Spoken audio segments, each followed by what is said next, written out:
Good morning, dear students. Today we will start chapter number 3, Introduction to Information Technology. In this chapter, we will discuss about what is information technology, need of information technology, websites, searching, web surfing, difference between online and offline, downloading, net banking, online shopping, how to view online result, mobile technology. First of all, introductions. Nowadays, many companies are in this field of information technology. ਅੱਜ ਕੱਲ੍ਹ ਬਹੁਤ ਸਾਰੀਆਂ ਜੋ ਕੰਪਨੀਆਂ ਹੈ information technology ਖੇਤਰ ਦੇ ਵਿੱਚ ਮੌਜੂਦ ਹਨ. These companies are earning a lot because of good standard and their creative and competitive marketing policies.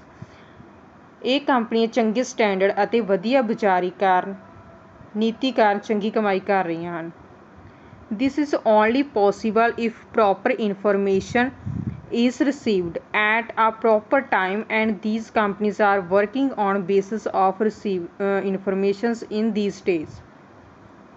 ਇਹ ਸਭ ਕੁਝ ਤਦ ਹੀ ਸੰਭਵ ਹੋ ਸਕਦਾ ਹੈ ਜੇਕਰ ਸੂਚਨਾ ਠੀਕ ਸਮੇਂ ਤੇ ਉੱਤੇ ਅਤੇ ਸਹੀ ਪ੍ਰਾਪਤ ਹੋਵੇ. ਇਹਨਾਂ ਦਿਨਾਂ ਵਿੱਚ ਜੋ ਮਾਰਕੀਟਿੰਗ ਦੀ ਸੂਚਨਾ ਦੇ ਜ਼ਰੀਏ ਹੀ ਜੋ ਕਿ ਵਰਕ ਸਾਰਾ ਕੀਤਾ ਜਾ ਰਿਹਾ ਹੈ. It is known as era of information technology. ਇਸ ਨੂੰ ਇਨਫੋਰਮੇਸ਼ਨ ਟੈਕਨੋਲੋਜੀ ਦੇ ਨਾਮ ਨਾਲ ਜਾਣਿਆ ਜਾਂਦਾ ਹੈ. Information technology is related to computer hardware and software. Information technology ਆ ਜੋ ਕਿ ਕੰਪਿਊਟਰ ਦੇ ਹਾਰਡਵੇਅਰ ਅਤੇ ਸੋਫਟਵੇਅਰ ਦੇ ਨਾਲ ਰਿਲੇਟਡ ਹੁੰਦੀ ਹੈ. That technology which is used for processing. ਇਹ ਟੈਕਨੋਲੋਜੀ ਜਿਹੜੀ ਕਿ ਮਤਲਬ ਕਿ ਵਰਤੀ ਜਾਂਦੀ ਹੈ ਪ੍ਰੋਸੈਸਿੰਗ ਦੇ ਲਈ, ਸਟੋਰਿੰਗ ਦੇ ਲਈ, and exchange of information is called information technology. ਅਤੇ ਸੂਚਨਾਵਾਂ ਦੀ ਅਦਲਾ ਬਦਲੀ ਕਰਨ ਦੇ ਲਈ ਵਰਤੀ ਜਾਂਦੀ ਹੈ ਅਤੇ ਇਸ ਨੂੰ ਆਪਾਂ ਕੀ ਕਹਿੰਦੇ ਹਾਂ? Information technology. Information technology plays an important role in the progress of a country towards development. ਦੇਸ਼ ਦੀ ਤਰੱਕੀ ਲਈ ਇਨਫੋਰਮੇਸ਼ਨ ਟੈਕਨੋਲੋਜੀ ਦਾ ਬਹੁਤ ਵੱਡਾ ਯੋਗਦਾਨ ਆ. ਇਹ ਸਾਡੇ ਜੀਵਨ ਦੇ ਵਿੱਚ ਬਹੁਤ ਹੀ ਮਹੱਤਵਪੂਰਨ ਹੈ. It is changing the life style, learning, playing and working style of people. ਇਸ ਨੇ ਸਾਡੇ ਜੀਵਨ ਨੂੰ ਸ਼ੈਲੀ ਨੂੰ ਬਦਲ ਦਿੱਤਾ ਹੈ. ਸਿੱਖਣ ਅਤੇ ਖੇਡਣ ਦੇ ਸਾਰੇ ਸਟਾਈਲ ਨੂੰ ਕੀ ਆ ਬਦਲ ਕੇ ਰੱਖ ਦਿੱਤਾ ਹੈ. Next, what is information technology? Information technology ਕੀ ਹੈ? It includes all the technologies used to store, changes or use information about business, data, voices, discussions, photographs, movies, multimedia presentation, etc. ਇਸ ਵਿੱਚ ਵੱਖ-ਵੱਖ ਪ੍ਰਕਾਰ ਦੇ ਖੇਤਰਾਂ ਦੇ ਵਿੱਚ ਇਨਫੋਰਮੇਸ਼ਨ ਟੈਕਨੋਲੋਜੀ ਯੂਜ਼ ਕੀਤੀ ਜਾਂਦੀ ਆ.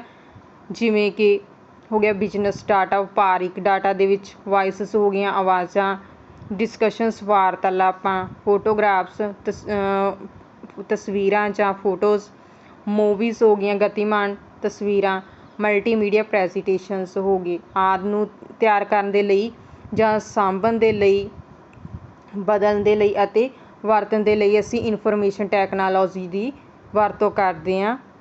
Information technology is an advantage field which include both telephone and computer technology. Information technology ਇੱਕ ਬਹੁਤ ਹੀ ਲਾਭਦਾਇਕ ਖੇਤਰ ਹੈ ਜਿਸ ਵਿੱਚ ਟੈਲੀਫੋਨ ਅਤੇ ਕੰਪਿਊਟਰ ਟੈਕਨੋਲੋਜੀ ਦੋਨੋਂ ਹੀ ਸ਼ਾਮਲ ਹੁੰਦੀਆਂ ਹਨ. Next, need of information technology. Information technology ਦੀ ਲੋੜ in our daily life always and payments of most of the government and private firms and printed with the help of computer. ਅਸੀਂ ਆਪਣੀ ਆਮ ਜ਼ਿੰਦਗੀ ਦੇ ਵਿੱਚ ਦੇਖੀਏ ਤਾਂ ਸਾਰੇ ਵਰਕ ਜੋ ਕਿ ਜਿਵੇਂ ਕਿ ਬਿਲਸ ਹੋ ਗਏ, ਸਰਕਾਰੀ ਅਤੇ ਵੱਡੀਆਂ ਸੰਸਥਾਵਾਂ ਦੇ ਭੁਗਤਾਨ ਕੰਪਿਊਟਰ ਉੱਤੇ ਹੀ ਪ੍ਰਿੰਟ ਕੀਤੇ ਜਾਂਦੇ ਹਨ. ATM facility of banks is also very useful, but it is possible only due to proper use of computer. ਹਾਂਜੀ ਸਟੂਡੈਂਟ, ATM ਦੀ ਫੁੱਲ ਫਾਰਮ ਹੈਗੀ ਆ ਆਟੋਮੈਟਿਕ ਟੇਲਰ ਮਸ਼ੀਨ, ਜੋ ਕਿ ATM ਆ ਬੈਂਕਾਂ ਦੇ ਵਿੱਚ ਬਹੁਤ ਹੀ ਫੈਸਿਲਿਟੀਜ਼ ਸਾਨੂੰ ਪ੍ਰੋਵਾਈਡ ਕਰਦੇ ਆ. ਪਰ ਇਹ ਤਦ ਹੀ ਸੰਭਵ ਹੋ ਸਕਦਾ ਜੇਕਰ ਕੰਪਿਊਟਰ ਦੀ ਸਹੀ ਵਰਤੋਂ ਕੀਤੀ ਜਾਵੇ। Information technology is used to perform many task as mentioned below. Information technology ਦੀ ਵਰਤੋਂ ਬਹੁਤ ਸਾਰੇ ਕੰਮਾਂ ਲਈ ਕੀਤੀ ਜਾਂਦੀ ਹੈ ਜੋ ਕਿ ਹੇਠਾਂ ਦਿੱਤੇ ਗਏ ਹਨ। First, for business and industry. Information technology is used in business and industry for following purpose. Business and industry ਦਾ ਮਤਲਬ ਹੈ ਵਪਾਰ ਅਤੇ ਉਦਯੋਗਾਂ ਲਈ। ਵਪਾਰ ਅਤੇ ਉਦਯੋਗਾਂ ਵਿੱਚ ਇਨਫੋਰਮੇਸ਼ਨ ਜੋ ਟੈਕਨਾਲੋਜੀ ਆ ਬਹੁਤ ਹੀ ਮਹੱਤਵਪੂਰਨ ਹੈ। ਇਸ ਦੀ ਵਰਤੋਂ ਵਪਾਰ ਅਤੇ ਉਦਯੋਗਾਂ ਵਿੱਚ ਹੇਠ ਲਿਖੇ ਕੰਮਾਂ ਲਈ ਕੀਤੀ ਜਾਂਦੀ ਹੈ, ਜਿਵੇਂ ਕਿ first, office automation. Information technology helps to perform routine office work and to increase productivity. ਅੱਜ ਕੱਲ੍ਹ ਇਨਫੋਰਮੇਸ਼ਨ ਟੈਕਨਾਲੋਜੀ ਦੀ ਵਰਤੋਂ ਰੋਜ਼ਾਨਾ ਦੇ ਕੰਮ ਕਰਵਾਉਣ ਅਤੇ ਵਧੀਆ ਉਤਪਾਦਨ ਕਰਵਾਉਣ ਦੇ ਲਈ ਕੀਤੀ ਜਾਂਦੀ ਹੈ। Second, management information system. Information technology helps the manager to take quick decision. Information technology ਆ ਜੋ ਕਿ ਪ੍ਰਬੰਧਕਾਂ ਲਈ ਫੈਸਲਾ ਤਿਆਰ ਕਰਨ ਵਿੱਚ ਮਦਦ ਕਰਦੀ ਹੈ। First, at home. Information technology is used to perform following task at home. ਘਰਾਂ ਦੇ ਵਿੱਚ ਇਨਫੋਰਮੇਸ਼ਨ ਟੈਕਨਾਲੋਜੀ ਦੀ ਜੋ ਵਰਤੋਂ ਕੀਤੀ ਜਾਂਦੀ ਹੈ, ਜੋ ਟਾਸਕ ਉਹਨਾਂ ਦੁਆਰਾ ਪਰਫੋਰਮ ਕੀਤੇ ਜਾਂਦੇ ਉਹ ਹੇਠਾਂ ਦਿੱਤੇ ਗਏ ਹਨ, ਜਿਵੇਂ first, communications. Instead of sending letters we communicate with email and chatting. ਪਹਿਲਾਂ ਚਿੱਠੀਆਂ ਲਿਖੀਆਂ ਜਾਂਦੀਆਂ ਸੀਗੀਆਂ, ਪਰ ਹੁਣ ਕੀ ਹੈ, ਅਸੀਂ ਈਮੇਲ ਦੇ ਥਰੂ ਜਾਂ ਚੈਟਿੰਗ ਦੇ ਥਰੂ ਗੱਲਬਾਤ ਕਰ ਸਕਦੇ। ਜਿਵੇਂ ਕਿ ਹੁਣ ਅਸੀਂ ਫੇਸਬੁੱਕ 'ਤੇ ਗੱਲਬਾਤ ਕਰਦੇ ਹਾਂ, ਵਟਸਐਪ 'ਤੇ ਕਰਦੇ ਹਾਂ, ਅਤੇ ਇਹ ਸਾਰੀਆਂ ਆਪਣੇ ਕੋਲ ਕੀ ਆ, ਸੋਸ਼ਲ ਨੈਟਵਰਕਿੰਗ ਸਾਈਟਸ ਆ। Education. Student use internet for their study. ਜੋ ਵਿਦਿਆਰਥੀ ਆ ਇੰਟਰਨੈਟ ਨੂੰ ਯੂਜ਼ ਕਰਦੇ ਆ ਆਪਣੀ ਸਟੱਡੀ ਦੇ ਲਈ। There are various types of education software. ਬਹੁਤ ਸਾਰੇ ਸੋਫਟਵੇਅਰ ਆ ਜਿਹੜੇ ਕਿ ਐਜੂਕੇਸ਼ਨ ਦੇ ਨਾਲ ਰਿਲੇਟਡ ਹਨ।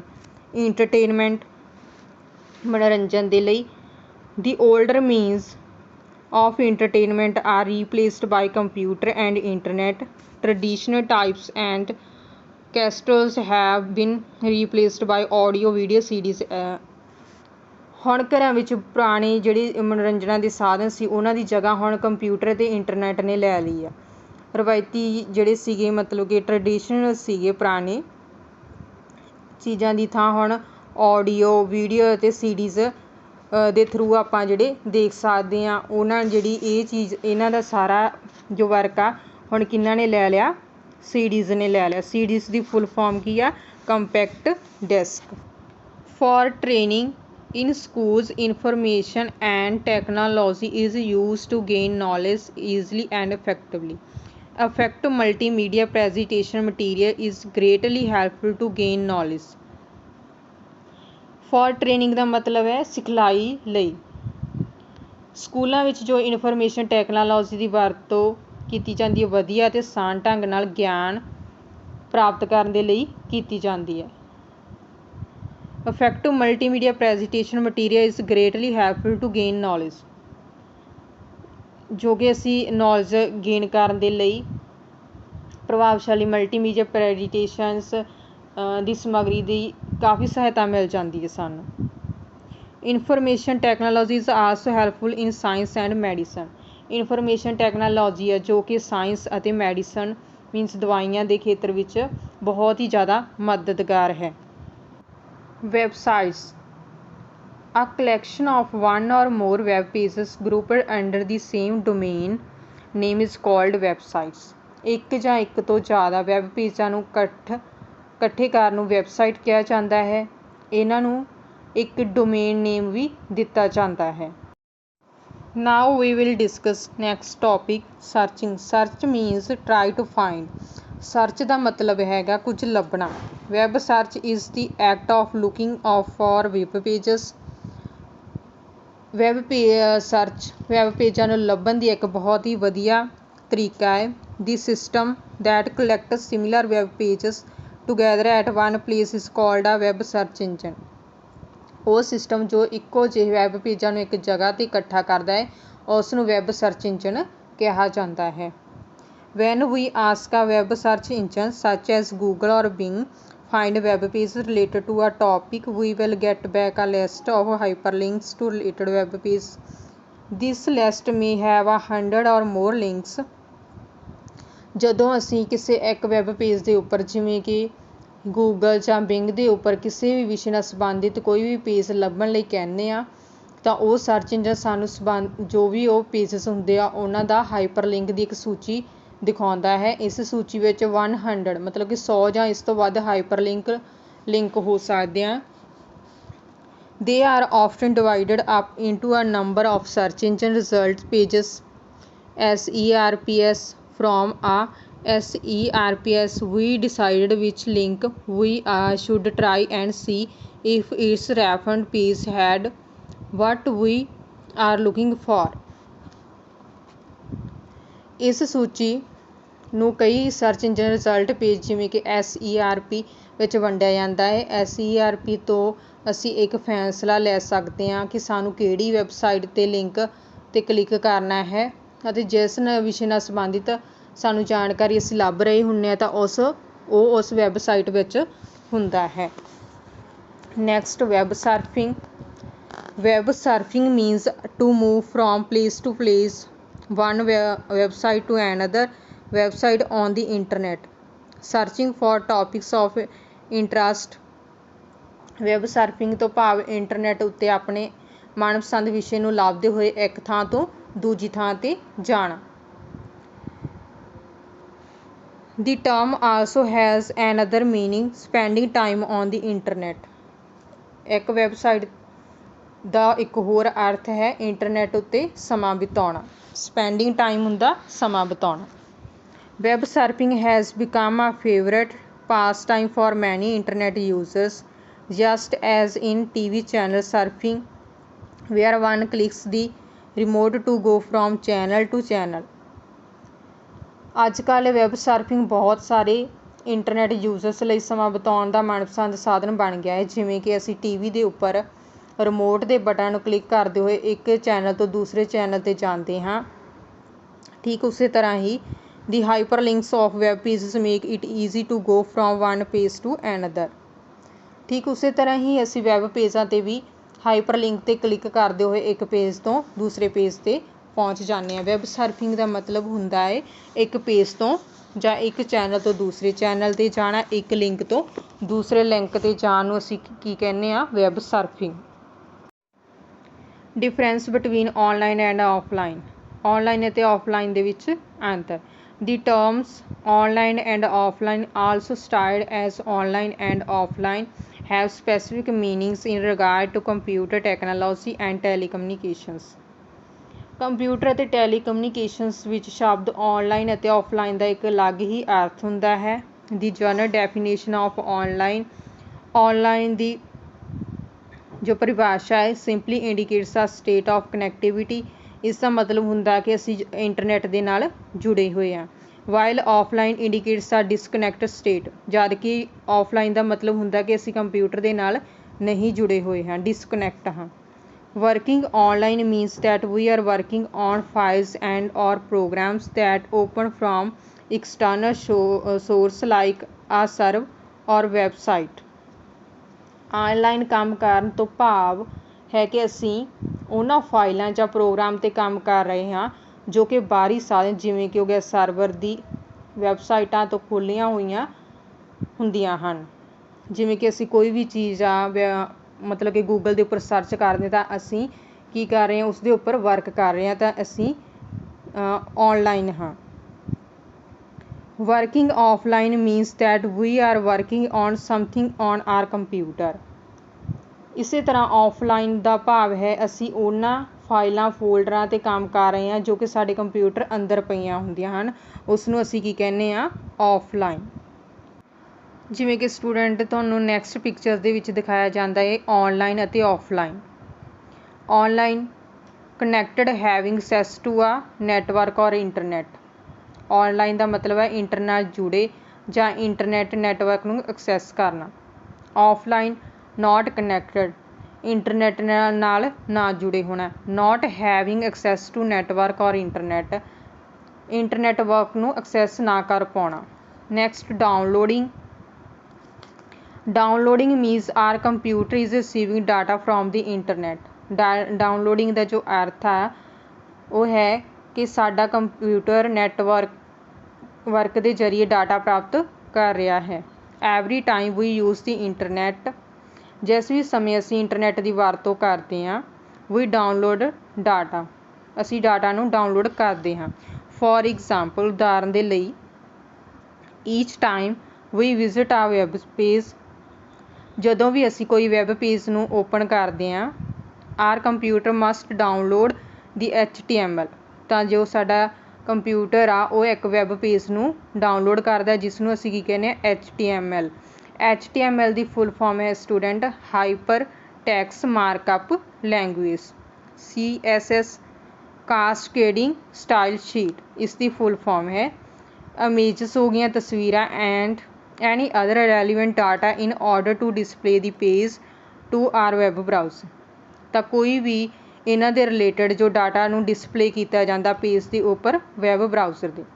ਵੈਨ ਯੂ ਕਲਿੱਕ ਆ ਡਾਊਨਲੋਡ ਨਾਓ, ਜਦੋਂ ਅਸੀਂ ਕਲਿੱਕ ਕਰਦੇ ਹਾਂ ਡਾਊਨਲੋਡ ਨਾਓ ਲਿੰਕ ਦੇ ਉੱਪਰ, our browser will start downloading, ਤਾਂ ਜਿਹੜਾ ਸਾਡਾ ਬਰਾਊਜ਼ਰ ਆ ਉਹ ਸਟਾਰਟ ਹੋ ਜਾਂਦਾ ਹੈ ਕੋਈ ਵੀ ਚੀਜ਼ ਨੂੰ ਡਾਊਨਲੋਡ ਕਰਨ ਦੇ ਲਈ। ਆ specific file that you can open, ਜੋ ਕਿ ਅਸੀਂ ਫਾਈਲ ਨੂੰ ਓਪਨ ਕਰਨਾ ਹੁੰਦਾ ਉਹ ਉਸ ਨੂੰ ਡਾਊਨਲੋਡ ਕਰਨ ਲਈ ਰੈਡੀ ਹੋ ਜਾਂਦਾ ਹੈ। Example of downloading includes opening ਆ ਪੇਜ। ਉਦਾਹਰਨ ਦੇ ਤੌਰ 'ਤੇ ਜਦੋਂ ਅਸੀਂ ਕਿਸੇ ਵੀ ਫਾਈਲ ਨੂੰ ਡਾਊਨਲੋਡ ਕਰਨ ਦੇ ਲਈ ਕਲਿੱਕ ਕਰਦੇ ਹਾਂ ਤਾਂ ਜੋ ਸਾਡਾ ਵੈਬ ਪੇਜ ਆ ਉਹ ਓਪਨ ਹੋ ਜਾਂਦਾ। ਰਿਸੀਵਿੰਗ ਈਮੇਲ, ਤਾਂ ਉਹ ਇੱਕ ਈਮੇਲ ਨੂੰ ਪ੍ਰਾਪਤ ਕਰਦਾ ਹੈ। Purchasing music and watching online videos, music files ਨੂੰ ਖਰੀਦਦਾ ਹੈ ਅਤੇ ਔਨਲਾਈਨ ਵੀਡੀਓ ਨੂੰ ਵੇਖਣਾ। ਤੁਹਾਨੂੰ ਤਸਵੀਰ ਦੇ ਵਿੱਚ ਵੀ ਸਟੂਡੈਂਟ ਦਿਖਾਇਆ ਗਿਆ ਹੈ ਇੰਟਰਨੈਟ, ਅਤੇ ਨੀਚੇ ਦਿੱਤਾ ਹੋਇਆ ਡਾਊਨਲੋਡਿੰਗ। ਉਸ ਤੋਂ ਬਾਅਦ ਕੀ ਆ, ਡਾਊਨਲੋਡ ਹੋ ਜਾਂਦਾ ਹੈ ਕੋਈ ਵੀ ਚੀਜ਼। ਅਸੀਂ ਇੰਟਰਨੈਟ ਗੂਗਲ 'ਤੇ ਸਰਚ ਕਰਕੇ ਕੋਈ ਵੀ ਅਸੀਂ ਵੀਡੀਓਜ਼ ਵਗੈਰਾ YouTube ਦੇ ਉੱਪਰ ਡਾਊਨਲੋਡ ਕਰ ਸਕਦੇ ਹਾਂ, ਜਾਂ ਕੋਈ ਇਮੇਜਸ ਲੈਣੇ ਆ, ਕੋਈ ਵੀ ਮੈਪ ਵਗੈਰਾ ਦੇਖਣਾ ਹੈ ਤਾਂ ਅਸੀਂ ਗੂਗਲ 'ਤੇ ਸਰਚ ਕਰਕੇ ਉਸ ਨੂੰ ਡਾਊਨਲੋਡ ਕਰ ਸਕਦੇ ਹਾਂ। Next, net banking a system of banking in which customer can view their accounts detail, pay bills and transfer money by means of the internet is known as net banking. Net banking ਦਾ ਜੋ ਅਰਥ ਆ ਉਹ ਹੈ ਜਿਸ ਵਿੱਚ ਜੋ ਵੀ ਗਾਹਕ ਆ ਇੰਟਰਨੈਟ ਦੀ ਮਦਦ ਦੇ ਨਾਲ ਆਪਣਾ ਅਕਾਊਂਟ ਦੇਖ ਸਕਦਾ, ਸਾਰੀ ਡਿਟੇਲ ਦੇਖ ਸਕਦਾ ਹੈ, ਬਿੱਲ ਅਕਾਊਂਟ ਦੇਖ ਸਕਦਾ ਹੈ, ਐਂਡ ਟ੍ਰਾਂਸਫਰ ਮਨੀ, ਅਤੇ ਆਪਣਾ ਜੋ ਵੀ ਪੈਸਾ ਹੁੰਦਾ ਹੈ ਉਸ ਨੂੰ ਟ੍ਰਾਂਸਫਰ ਕਰ ਦਿੰਦਾ ਹੈ ਬਾਈ ਮੀਨਸ ਆਫ ਇੰਟਰਨੈਟ। ਇੰਟਰਨੈਟ ਦੇ ਥਰੂ ਜੋ ਇਹ ਸਾਰਾ ਵਰਕ ਕੀਤਾ ਜਾਂਦਾ ਹੈ ਉਸ ਨੂੰ ਅਸੀਂ ਕੀ ਕਹਿੰਦੇ ਹਾਂ, net banking. Internet banking something called online banking. ਜੋ ਇੰਟਰਨੈਟ ਬੈਂਕਿੰਗ ਆ ਉਸ ਨੂੰ ਔਨਲਾਈਨ ਬੈਂਕਿੰਗ ਵੀ ਕਿਹਾ ਜਾਂਦਾ ਹੈ। Internet banking use the internet to conduct banking activity, for example transferring funds, paying bills, viewing, checking and saving accounts balance et cetera. Internet banking ਵਿੱਚ banking ਗਤੀਵਿਧੀਆਂ ਕਰਨ ਲਈ ਇੰਟਰਨੈਟ ਦੀ ਮਦਦ ਲਈ ਜਾਂਦੀ, ਜਿਵੇਂ ਕਿ ਪੈਸਾ ਟ੍ਰਾਂਸਫਰ ਕਰਨਾ, ਬਿੱਲ ਅਦਾ ਕਰਨੇ ਅਤੇ ਆਪਣੇ ਅਕਾਊਂਟ ਦਾ ਬੈਲੈਂਸ ਦੇਖਣਾ। ਆਹ ਚੀਜ਼ਾਂ ਦੇ ਲਈ ਅਸੀਂ ਨੈੱਟ ਬੈਂਕਿੰਗ ਨੂੰ ਯੂਜ਼ ਕਰਦੇ ਹਾਂ। Internet banks are also non as virtual, cyber net, interactive ਔਰ ਵੈਬ ਬੈਂਕਸ।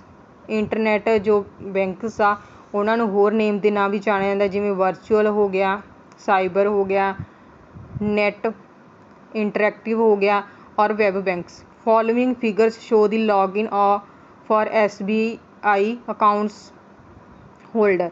ਜੋ ਨੀਚੇ ਤੁਹਾਨੂੰ ਪਿਕਚਰਸ ਦੇ ਵਿੱਚ ਦਿਖਾਇਆ ਗਿਆ ਉਹ ਕੀ ਹੈ, SBI ਅਕਾਊਂਟ ਦੇ ਹੋਲਡਰ ਨੂੰ ਦਰਸਾ ਰਿਹਾ ਇਹ।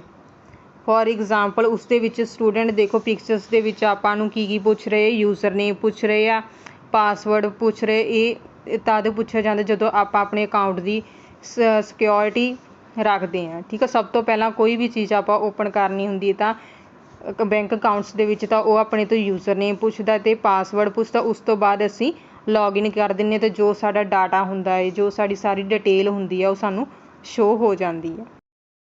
ਥੈਂਕਸ।